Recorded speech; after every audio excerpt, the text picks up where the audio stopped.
My dear student, আমরা YouTube চ্যানেলের মাধ্যমে ক্লাস করছি। আমরা দশম শ্রেণীর দ্বিতীয় অধ্যায়ের কোষ বিভাজন পড়ছি। গতদিন আমরা কোষ বিভাজনের মাইটোসিস পদ্ধতি পর্যন্ত আমরা পড়া শেষ করেছি। মাইটোসিস কোষ বিভাজন কাকে বলে, কোথায় ঘটে, কিভাবে ঘটে, জীবজগতে এই বিভাজনের তাৎপর্য কী, এই সমগ্র বিষয় নিয়ে আমরা আলোচনা শেষ করেছি। আজকে আমাদের আলোচ্য বিষয় মিওসিস কোষ বিভাজন। আমরা ইতিমধ্যে জেনে নিয়েছি মিওসিস কোষ বিভাজনও উন্নত শ্রেণীর জীবজগতে এবং কিছু অনুন্নত শ্রেণীর জীবজগতেও সংগঠিত হয়ে থাকে।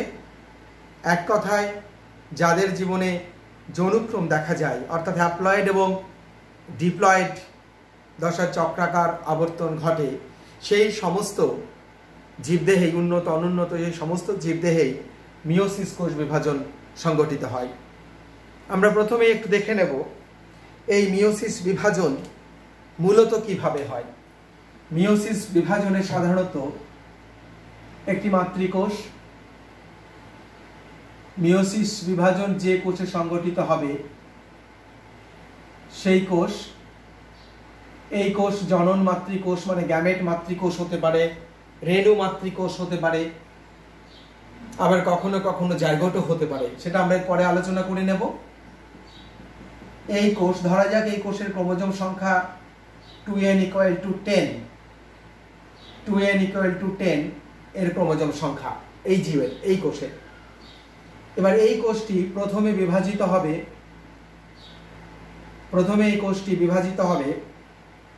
প্রথম ধাপে, যেটাকে আমরা বলবো মিওসিস অন।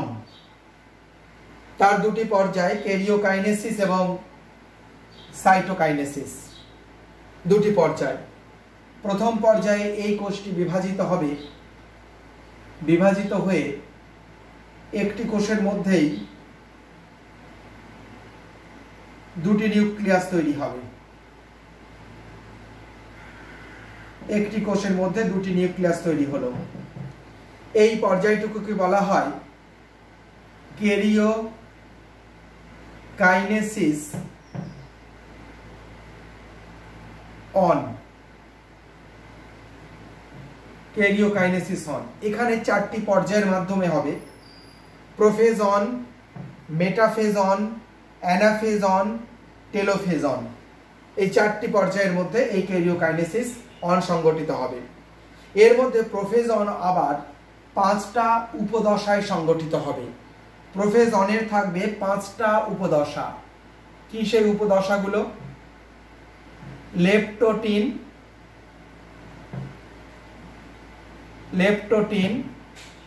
জাইগোটিন,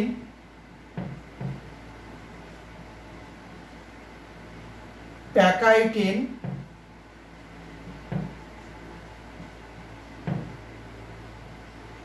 ডিপ্লোটিন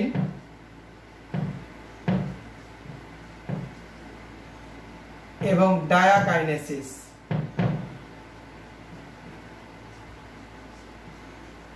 এটাকে প্যাকাইটিন না বলে প্যাকিটিনও বলা যেতে পারে।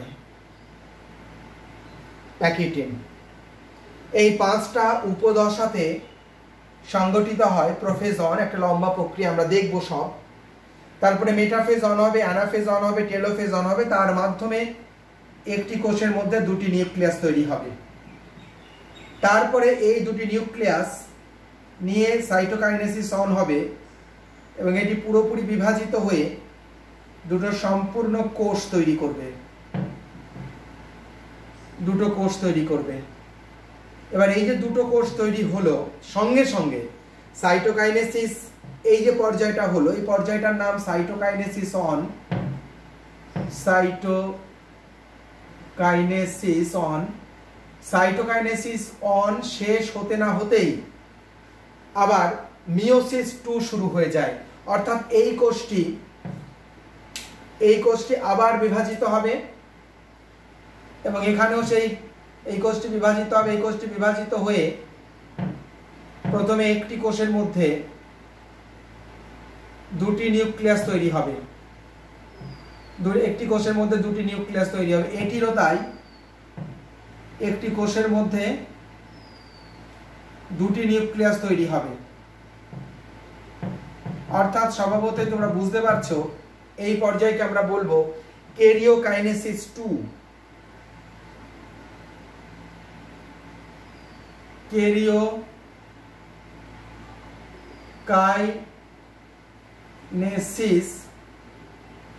2।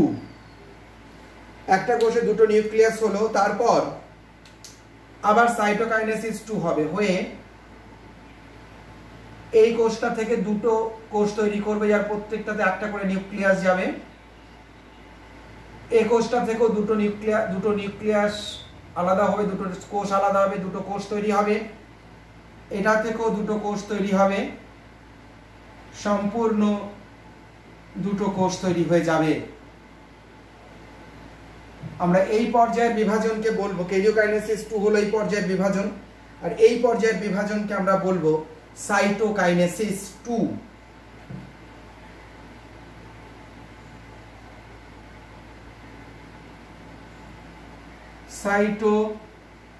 সাইটোকাইনেসিস 2। এইভাবে মিওসিস বিভাজন সংগঠিত হবে। তাহলে এখানে দেখো, প্রথমে ক্যারিওকাইনেসিস অন, সাইটোকাইনেসিস অন হয়ে একটি কোষ থেকে দুটি কোষ হলো, তারপর সঙ্গে সঙ্গে এই সাইটোকাইনেসিস অন শেষ হতে না হতেই ক্যারিওকাইনেসিস 2 শুরু হয়ে গেল। আবার একটা কোষে দুটো করে নিউক্লিয়াস হলো, তারপর সাইটোকাইনেসিস 2 হয়ে আরো এটা থেকে দুটো, এটা থেকে দুটো হলো, অর্থাৎ মোট 4টে কোষ হয়ে গেল।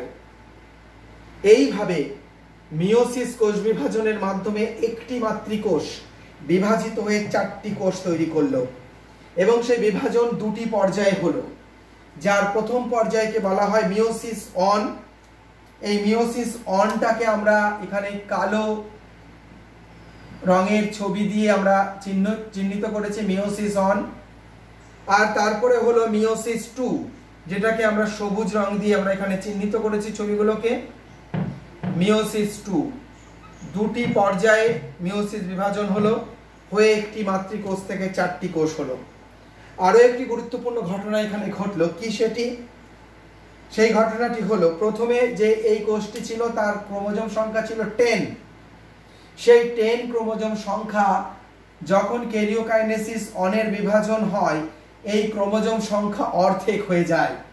অর্থাৎ এই যে প্রতিটি নিউক্লিয়াস তৈরি হলো প্রথম মিওসিসের ফলে, সেখানে ক্রোমোজোম সংখ্যা n সংখ্যক হয়ে যায়, হ্যাপ্লয়েড n = 5, n = 5, ক্রোমোজোম সংখ্যা অর্ধেক হয়ে যায়।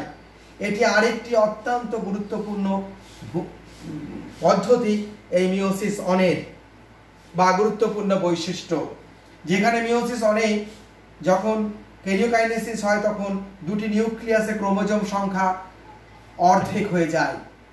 অর্থাৎ ক্যারিওকাইনেসিস অন এবং সাইটোকাইনেসিস অন, অর্থাৎ মিওসিস অন, এই বিভাজন পর্যায়ে যে একটি মাতৃকোষ থেকে দুটি কোষ হলো, তার ক্রোমোজোম সংখ্যা ডিপ্লয়েড সংখ্যা থেকে হ্যাপ্লয়েড সংখ্যায় পরিণত হয়ে গেল। তারপর সেই দুটি হ্যাপ্লয়েড কোষ মাইটোসিস পদ্ধতির অনুরূপ পদ্ধতিতে বিভাজন হলো, অর্থাৎ মিওসিস 2 মাইটোসিসের মতো। এই মিওসিস 2 পুরোপুরি মাইটোসিসের মতো। এবং মিওসিস 2 তে যে ঘটনাগুলো ঘটলো, মিওসিস 2, ক্যারিওকাইনেসিস 2, সাইটোকাইনেসিস 2, ক্যারিওকাইনেসিস 2 এর আবার 4টে উপদশা মাইটোসিস বিভাজনের মতোই, প্রোফেজ 2, মেটাফেজ 2, অ্যানাফেজ 2 এবং টেলোফেজ 2। আসলে এই টোটাল মিওসিস 2 বিভাজনটা পুরোপুরি মাইটোসিস বিভাজনের মতো, এবং এই বিভাজনে কোনো ক্রোমোজোম সংখ্যার পরিবর্তন ঘটে না। অর্থাৎ এখানে যে প্রত্যেকটা কোষে ক্রোমোজোম সংখ্যা n = 5 ছিল, এখানে অপত্য কোষে n = 5ই থাকবে ক্রোমোজোম সংখ্যা, প্রতিটি কোষেই n = 5 থাকবে। অর্থাৎ মিওসিস 2 তে কোনো রকম ক্রোমোজোম সংখ্যার পরিবর্তন ঘটলো না, এবং বিভাজনটা পুরোপুরি মাইটোসিস বিভাজনের মতো হলো। এবং মাইটোসিস বিভাজনে আমরা দেখেছি তারও ক্যারিওকাইনেসিসের 4টি উপদশা, প্রোফেজ, মেটাফেজ, অ্যানাফেজ, টেলোফেজ। সেই মাইটোসিস বিভাজনের প্রোফেজে যা হয়, মিওসিস 2 এর বিভাজনের প্রোফেজ 2 তে ঠিক সেম ঘটনা ঘটে। মাইটোসিস বিভাজনের মেটাফেজ মেটাফেজে যা ঘটে মিওসিস 2 এর মেটাফেজ 2 তে একই ঘটনা ঘটে। একই রকম ভাবে মাইটোসিসের অ্যানাফেজ বিভাজনে যা ঘটে মিওসিস 2 এর অ্যানাফেজ 2 তে একই ঘটনা ঘটে। একই রকম ভাবে মাইটোসিস বিভাজনের টেলোফেজে যা ঘটে মিওসিস 2 এর টেলোফেজ 2 তে একই ঘটনা ঘটে, একই বৈশিষ্ট্য আমরা লিখব। একই রকম ভাবে মাইটোসিস বিভাজনের সাইটোকাইনেসিসে যা হয় এখানেও সাইটোকাইনেসিস 2 তে একেবারে তাই হয়। অর্থাৎ এখানে মিওসিস 2 এই বিভাজনটুকু পুরোপুরি মাইটোসিস বিভাজনের মতো। সেই কারণে এই মিওসিস 2 বিভাজনকে বলা হয় সমবিভাজন। যেহেতু এক্ষেত্রে ক্রোমোজোম সংখ্যার কোনো পরিবর্তন ঘটলো না তাই একে বলা হয় সমবিভাজন এবং এটা পুরোপুরি মাইটোসিস বিভাজনের অনুরূপ। কিন্তু মিওসিস অন এই বিভাজনে যেহেতু আমরা এখানে দেখতে পেলাম তার ক্যারিওকাইনেসিস অনে যখন প্রোফেজ মেটাফেজ অ্যানাফেজ টেলোফেজ হয়েছে তখন ক্রোমোজোম সংখ্যা ডিপ্লয়েড সংখ্যা থেকে অর্ধেক হয়ে হ্যাপ্লয়েড সংখ্যায় পরিণত হয়েছে। সেই কারণে মিওসিস অন এই বিভাজন প্রক্রিয়াকে বলা হয় হ্রাসকরণ বিভাজন, রিডাকশন ডিভিশন বা হ্রাসকরণ বিভাজন। খুব ইম্পর্টেন্ট ফিচার্স। আমরা পরবর্তীকালে মিওসিসের তাৎপর্য পড়তে গিয়ে দেখব এই হ্রাসকরণের জন্য জীবজগতে কি গুরুত্বপূর্ণ ভূমিকা পালিত হচ্ছে হ্রাসকরণ বিভাজন এই মিওসিস অন। তাহলে মিওসিস বিভাজনের যে দুটি পার্ট, মিওসিস অন একটা সম্পূর্ণ নতুন রকম ঘটনা যেখানে ক্রোমোজোম সংখ্যা হাফ হয়ে যাচ্ছে এবং একটি মাতৃকোষ থেকে দুটো অপত্য কোষ তৈরি হচ্ছে। ঠিক তার সঙ্গে সঙ্গে মিওসিস অনের ঠিক পরেই যখন মিওসিস 2 হবে সেখানে যে বিভাজনগুলো হবে karyokinesis 2, cytokinesis 2, prophase 2, metaphase 2, anaphase 2 এবং টেলোফেজ 2 এই বিভাজন পুরোপুরি মাইটোসিস বিভাজনের মতো সংগঠিত হবে এবং এখানে এই কোষটি থেকে দুটি সমক্রোমোজোম সংখ্যক কোষ, এই কোষটি থেকে দুটি সমক্রোমোজোম সংখ্যক কোষ বিশিষ্ট অপত্য কোষ তৈরি হবে। সব মিলিয়ে এই মিওসিস বিভাজনের ফলে একটি মাতৃকোষ থেকে 4টি কোষ তৈরি হবে, 4টি অপত্য কোষ তৈরি হবে এবং ওই মাতৃকোষে ক্রোমোজোম সংখ্যা যা থাকবে ডিপ্লয়েড সংখ্যা প্রতিটি অপত্য কোষে 4টি অপত্য কোষেই ক্রোমোজোম সংখ্যা হয়ে যাবে হ্যাপ্লয়েড সংখ্যা অর্থাৎ অর্ধেক। তাই সার্বিকভাবে মিওসিস বিভাজন হ্রাসকরণ বিভাজন। কিন্তু একেবারে সুনির্দিষ্টভাবে আমি যদি বলি মিওসিসের মিওসিস অন পার্টটুকু হচ্ছে হ্রাসকরণ বিভাজন এবং মিওসিসের 2 পার্টটুকু সমবিভাজন এবং মিওসিসের 2 পার্টটুকু একেবারে মাইটোসিস বিভাজনের মতো। এই অংশটা মাইটোসিস বিভাজন থেকে একটু আলাদা নয়। অর্থাৎ মাইটোসিস বিভাজনে আমরা প্রতিটি ধাপে যে বৈশিষ্ট্যগুলো পড়েছি এখানে সেই বৈশিষ্ট্যগুলোই চলে আসবে। কিন্তু মিওসিস অনের ক্ষেত্রে ক্যারিওকাইনেসিস অন এবং সাইটোকাইনেসিস অনে অনেক ঘটনার পার্থক্য ঘটবে। মূলত সাইটোকাইনেসিসে অনেক ঘটনা ঘটবে যেগুলি মাইটোসিস বিভাজনে ঘটে না। এবং এই ক্যারিওকাইনেসিস অনের যে 4টে উপদশা প্রোফেজন, মেটাফেজন, অ্যানাফেজন এবং টেলোফেজন, তার মধ্যে প্রোফেজন প্রক্রিয়াটি সবচেয়ে বড় এবং এখানে অনেকগুলো ঘটনা ঘটবে। তার আবার 5টি উপদশা লেপ্টোটিন, জাইগোটিন, প্যাকিটিন বা প্যাকাইটিন, ডিপ্লোটিন এবং ডায়াকাইনেসিস। তার মানে এই 5টি উপদশার পরে হবে মেটাফেজন, তারপরে টেলোফেজন, তারপরে অ্যানাফেজন, তারপরে সাইটোকাইনেসিসন, তারপরে পরেই শুরু হয়ে যাবে মিওসিস 2 এর ক্যারিওকাইনেসিস 2। ক্যারিওকাইনেসিস 2 এর 4টি পর্যায় হবে, তারপর সাইটোকাইনেসিস 2 হবে। এইভাবে একটি মাতৃকোষ 4টি হ্যাপ্লয়েড কোষ তৈরি করবে যার ক্রোমোজোম সংখ্যা হয়ে যাবে মাতৃকোষের অর্ধেক। তাহলে এতক্ষণের আলোচনা থেকে আমরা বুঝতে পারলাম মিওসিস বিভাজন একটা বিস্তৃত প্রক্রিয়া। তার কতগুলি দশা উপদশা তার সমগ্র চার্ট এখান থেকে আমরা নিলাম। প্রত্যেকটা ধাপ আমাদের মনে রাখতে হবে। তার সঙ্গে সঙ্গে আমরা সার্বিকভাবে বুঝে নিলাম একটি মাতৃকোষ কিভাবে প্রথমে মিওসিস অনে বিভাজিত হয়ে দুটি হ্যাপ্লয়েড কোষ, তারপর তারাও আবার বিভাজিত হয়ে মিওসিস 2 এর মাধ্যমে আরো দুটি মোট 4টি হ্যাপ্লয়েড কোষ তৈরি করলো। অর্থাৎ সার্বিকভাবে মিওসিস বিভাজন মাতৃকোষে কিভাবে সংগঠিত হলো সেই ধারণা আমরা এখান থেকে নিয়ে নিলাম। আমাদের পরবর্তী আলোচ্য বিষয়ে আমরা যাব। তার আগে আমরা এখান থেকে কতগুলো প্রশ্নের যদি আমরা একটু আলোচনা করে নিই। মিওসিস বিভাজন কাকে বলে? তাহলে আমরা বলবো যে বিভাজন পদ্ধতিতে একটি ডিপ্লয়েড মাতৃকোষ মিওসিস 1 এবং মিওসিস 2 দুটি পর্যায়ে বিভাজিত হয়ে মোট 4টি হ্যাপ্লয়েড ক্রোমোজোম বিশিষ্ট অপত্য কোষ তৈরি করে তাকে বলা হয় মিওসিস বিভাজন। মিওসিস বিভাজনের কয়টি ভাগ, কয়টি পর্যায় আমরা বিস্তৃতভাবে এই ছক থেকে সেটা আয়ত্ত করে নেব, সেটা আমরা সেখান থেকে লিখতে পারবো। মিওসিস বিভাজনের কোন পর্যায়কে হ্রাসকরণ বিভাজন বলা হয়? মিওসিস অনকে হ্রাসকরণ বিভাজন বলা হয়। মিওসিস বিভাজনের কোন পর্যায়কে সমবিভাজন বলা হয়? মিওসিস 2 পর্যায়কে সমবিভাজন বলা হয়। কেন মিওসিস অন পর্যায়কে হ্রাসকরণ বিভাজন বলা হয়? তার কারণ মিওসিস অন পর্যায়ে একটি মাতৃকোষ বিভাজিত হয়ে যে দুটি অপত্য কোষ তৈরি হয় তার ক্রোমোজোম সংখ্যা মাতৃকোষের অর্ধেক হয়ে যায়। অর্থাৎ ডিপ্লয়েড ক্রোমোজোম বিশিষ্ট কোষ মাতৃকোষ হ্যাপ্লয়েড ক্রোমোজোম বিশিষ্ট অপত্য কোষ তৈরি করে। তাই মিওসিস অনকে বলা হয় হ্রাসকরণ বিভাজন। মিওসিস 2 কে সমবিভাজন কেন বলা হয়? তার কারণ মিওসিস 2 বিভাজনের ফলে একটি মাতৃকোষ বিভাজিত হয়ে, অর্থাৎ এখানে এই যে মাতৃকোষ তৈরি হয়েছে, এই মাতৃকোষ এখানে এই কোষটি বা বিভাজিত হচ্ছে, যদিও বিভাজন সঙ্গে সঙ্গে হচ্ছে, এই কোষ বিভাজিত হয়ে দুটি কোষ তৈরি করছে, তার ক্রোমোজোম সংখ্যা কিন্তু এই কোষের সঙ্গে সেম থাকছে। n = এখানে যা আমরা উদাহরণটা দেখেছি n = 5, n = 5, n = 5, এখানে এই কোষটা থেকে যে দুটো অপত্য কোষ তৈরি হলো 5। অর্থাৎ মিওসিস 2 পুরোপুরি মাইটোসিস বিভাজনের মতো এই বিভাজনে ক্রোমোজোম সংখ্যার কোনো পরিবর্তন ঘটলো না, তাই মিওসিস 2 কে আমরা সমবিভাজন বললাম। তাহলে এই প্রশ্নগুলি এবং তার সম্ভাব্য উত্তরগুলো আমরা এই জায়গা থেকে করতে পারবো। এবারে আমরা পরবর্তী আমাদের আলোচ্য বিষয়ে চলে যাব। আমাদের পরবর্তী আলোচ্য বিষয় এই মিওসিস বিভাজন কোথায় ঘটে, এই জায়গাটা আমরা একটু খুব ভালোভাবে বুঝে নেব। এখন মিওসিস বিভাজন এমনিতে সার্বিকভাবে বলা হয় জীবকোষের জনন মাতৃকোষে ঘটে। সার্বিকভাবে যদি বলা হয় ব্রড সেন্সে আমরা বলে দেব জনন মাতৃকোষে ঘটে। অর্থাৎ যে কোষ থেকে ডিম্বাণু এবং শুক্রাণু তৈরি হবে সেই কোষে ঘটবে মিওসিস বিভাজন, সার্বিকভাবে এটা বলা হয়ে থাকে। কিন্তু আমরা যদি আরো পুঙ্খানুপুঙ্খভাবে দেখি তাহলে আমরা দেখব জীবজগতে মোট প্রধানত 3 প্রকারের মিওসিস বিভাজন হয়, 3 জায়গায় তারা সংগঠিত হয়। দেখা যাক কি কি সেই মিওসিস 3 প্রকারের। প্রথমে আসা যাক গ্যামেটিক মিওসিস। গ্যামেটিক মিওসিস,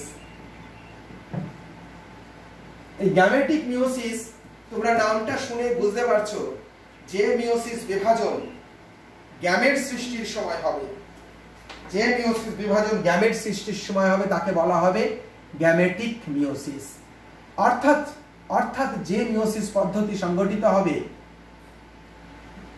জনন মাতৃকোষে, গ্যামেট মাতৃকোষে, গ্যামেট মাতৃকোষ, শুক্রাণু সৃষ্টি হবে, ডিম্বাণু সৃষ্টি হবে এই কোষ থেকে। স্বভাবতই এই কোষ বিভাজিত হয়ে মোট 4টি কোষ তৈরি করবে। এই বিভাজনে 4টি কোষ তৈরি হবে, একটি কোষ থেকে 4টি গ্যামেট তৈরি হবে। এটা গ্যামেট মাতৃকোষ, আর এগুলো তৈরি হয়েছে গ্যামেট।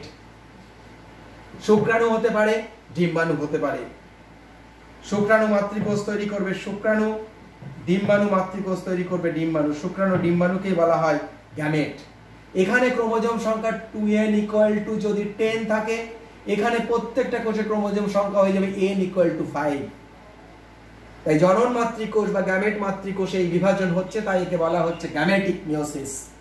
এই মিওসিস সংগঠিত হবে উন্নত শ্রেণীর প্রাণীদেহে, মানুষ সহ, মানুষ, স্তন্যপায়ী, সরীসৃপ, উভয়চর প্রভৃতি উন্নত শ্রেণীর বিভিন্ন প্রাণীদের এই বিভাজন হবে এবং সেখানে শুক্রাশয় শুক্রাণু মাতৃকোষ বিভাজিত হয়ে 4টি হ্যাপ্লয়েড শুক্রাণু, ডিম্বাশয় ডিম্বাণু মাতৃকোষ, ডিপ্লয়েড ডিম্বাণু মাতৃকোষ বিভাজিত হয়ে 4টি হ্যাপ্লয়েড ডিম্বাণু তৈরি করবে।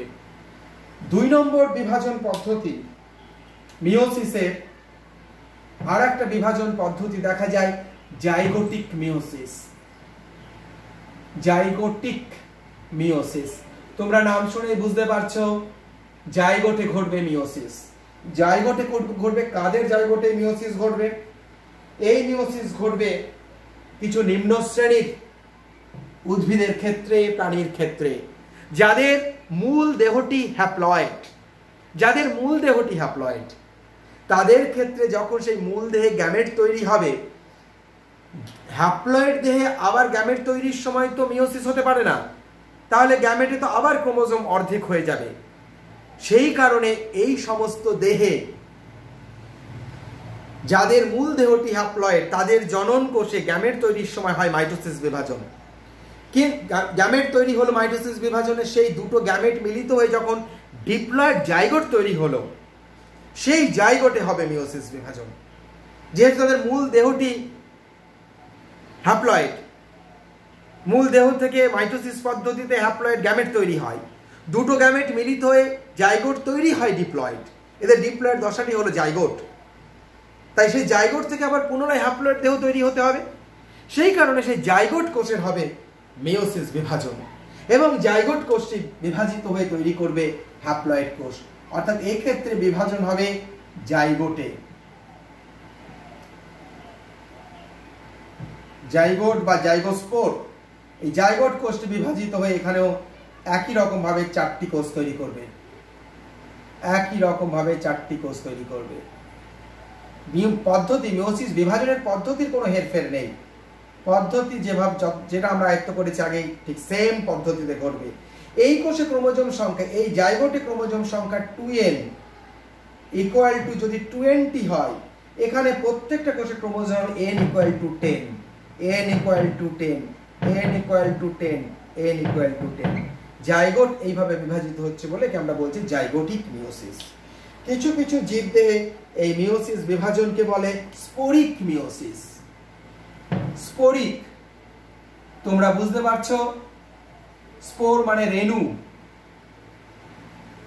যেহেতু রেণু মাতৃকোষে মিওসিস হয় তাই তাকে বলা হয় স্পোরিক মিওসিস। এই স্পোরিক মিওসিস কোথায় হবে? যেমন ফার্নের ক্ষেত্রে হবে, ফার্নের ক্ষেত্রে হবে স্পোরিক মিওসিস, রেণু মাতৃকোষ মিওসিস পদ্ধতিতে বিভাজিত হবে। পোগোনিটাম, ফ্যাগনাম প্রভৃতি মশের ক্ষেত্রেও রেণু তৈরির সময় হবে মিওসিস বিভাজন, কারণ এদের রেণু মিওসিস পদ্ধতিতে বিভাজিত হয়ে তৈরি করে হ্যাপ্লয়েড গ্যামেটোফাইট বা লিঙ্গধর দেহ, আর এদের রেণু তৈরি হয় রেণুধর দেহে বা স্পোরোফাইটিক দেহে। অর্থাৎ এক্ষেত্রে রেণু মাতৃকোষ বিভাজিত হবে, এবং রেণু মাতৃকোষ বিভাজিত যথারীতি একই রকম ভাবে চারটি হ্যাপ্লয়েড কোষ তৈরি করবে।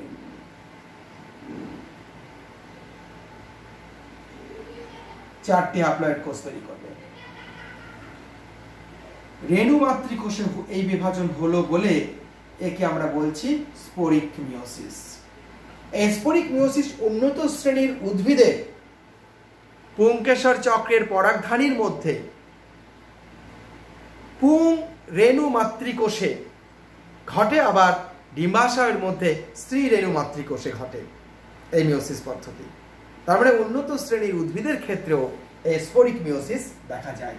তাহলে মিওসিস বিভাজন গ্যামেট মাতৃকোষে হতে পারে, বা জনন মাতৃকোষে হতে পারে, জাইগোটে হতে পারে, বা রেণু মাতৃকোষে হতে পারে। এই তিন জায়গায় হতে পারে। তার উপর নির্ভর করে meiosis gametic meiosis, zygotic meiosis এবং স্পোরিক মিওসিস, এই তিন প্রকারের মিওসিস বিভাজন হতে পারে। তাহলে এইবার আমরা এই ক্লাসের এই পর্যায়ে আমরা বুঝে নিলাম মিওসিস বিভাজন কোথায় কোথায় হয়। তাহলে মিওসিস কোথায় কোথায় হয় তার উত্তর আমরা এই জায়গা থেকে পেয়ে যাচ্ছি। জনন মাতৃকোষে, শুক্রাণু ডিম্বাণু মাতৃকোষে, রেণু মাতৃকোষে এবং জাইগোটে। মিওসিস বিভাজন কয় প্রকার ও কি কি তার উত্তর আমরা এই পর্যায় থেকে পেয়ে যাচ্ছি। তাহলে মিওসিস বিভাজনের আমরা দুটি গুরুত্বপূর্ণ বিষয় আলোচনা শেষ করলাম। এবার আমাদের আলোচ্য বিষয় হবে মিওসিস বিভাজন কিভাবে ঘটে। মিওসিস বিভাজনের পদ্ধতি নিয়ে এবারে আমরা আলোচনায় যাব। আমাদের এবারের আলোচনার বিষয় হবে মিওসিস বিভাজনের পদ্ধতি।